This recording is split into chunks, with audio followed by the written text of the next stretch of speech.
I'm Shelley Appleton. This is How to Build Confidence and Trust in People and Horses. This is part 5. Just to recap, I asked 44 people who identified as wanting to build confidence and trust with their horse some questions. What they have to say may change the way you understand the issue.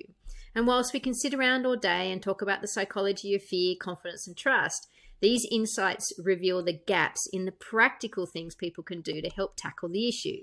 Each video, I'm giving you 2 insights into my little study.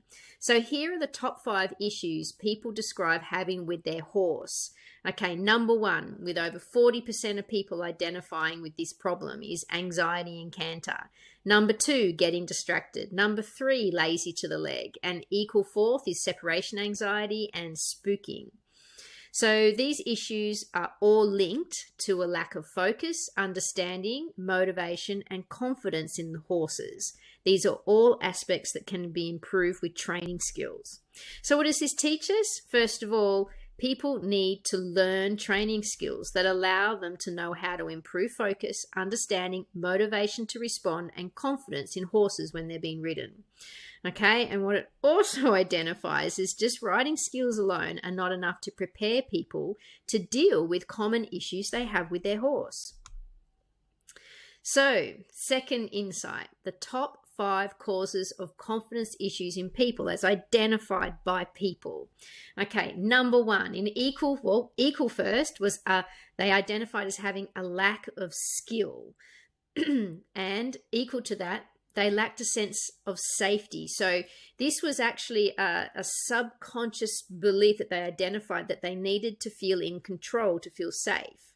Okay, so number 1, lack of skill, and equal number 1 is that feeling that they don't feel in control and this need to feel safe. The second, coming in at 3rd place, equal 3rd, were fear associations from a fall. Okay, so lots of people think it's just like they lose their confidence from a fall, but as you can already see, it's a bit more complex than that. And then there's having a sense of vulnerability. Now, that could be because of their age, becoming a parent, having an injury, etc.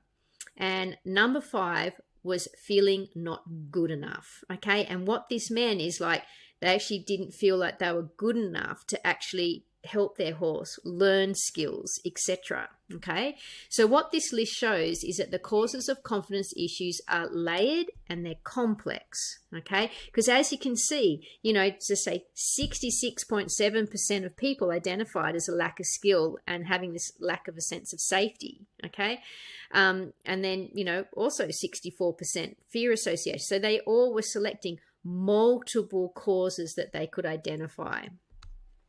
So what does this teach us? Helping people overcome their issues and nerves in the saddle typically requires a holistic approach, as there can be multiple triggers for their lack of confidence or lack of trust, as well as multiple barriers to actually regain it. Okay, so what this means is that then each person needs to have their individual case examined to help them effectively. That's why there's lots of programs and stuff like that and lots of approaches to solving confidence, and you end up with people not being helped.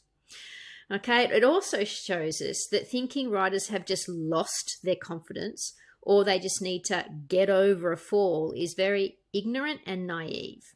They do not lack bravery or courage. Okay, and but they just need to be set up to learn how to be confident and trust their horses again. Okay, so to be continued. So see part 6 for the next installments of insights from this study.